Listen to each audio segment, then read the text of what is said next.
Le Parti radical a fait sa rentrée.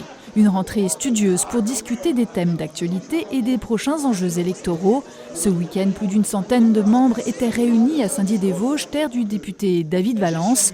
On fait le déplacement, entre autres, les nouvelles sénatrices et la ministre chargée des collectivités territoriales, soutenant le programme France Ruralité, dont découle Village d'avenir. L'objectif est de redynamiser les campagnes, comme cela a pu être le cas des opérations Cœur de Ville ou Petite Ville de demain. Des fonds en investissement qui vont être accessibles extrêmement facilement et après une ingénierie qui va être portée, financée gratuitement par l'État et par les préfets. On parle de rénovation patrimoniale, rénovation d'une école, rénovation d'une mairie, on parle bien sûr de mobilité. Le Parti radical, plus vieux parti de France, c'est 10 000 membres dans l'Hexagone, dont 1 millier d'élus locaux, notamment communaux, un parti proche du gouvernement.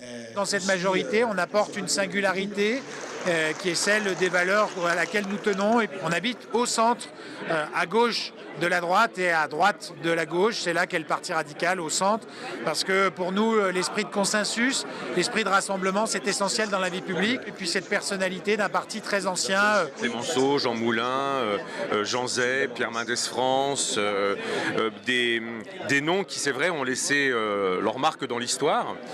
Encore plus récemment, le Parti radical a été dirigé par des personnalités comme Jean-Jacques Servan-Schreiber et il y a très peu de temps, Jean-Louis Borloo. Ces 2 jours de travail ont été consacrés au débat concernant les mesures sur le pouvoir d'achat, les perspectives de réforme des institutions, mais aussi la préparation des municipales de 2026 pour contrer les extrêmes et plus proche dans le calendrier électoral, les européennes de juin 2024. L'actualité, la guerre en Ukraine, après la crise de l'énergie, après la crise de la Covid, montre qu'on a besoin d'Europe, pas pour remplacer les États, en plus des États. On entend aujourd'hui très souvent dire beaucoup de mal de l'Europe, mais l'Europe, elle finance aussi des investissements importants. Ici, à Saint-Dié, la boussole a perçu des fonds européens, plus d'1 million d'euros. L'Europe, elle est au cœur aussi de réglementations qui protègent notre santé. Je pense notamment à la réglementation REACH. Et on a besoin d'une Europe qui avance, y compris sur des sujets difficiles comme l'immigration.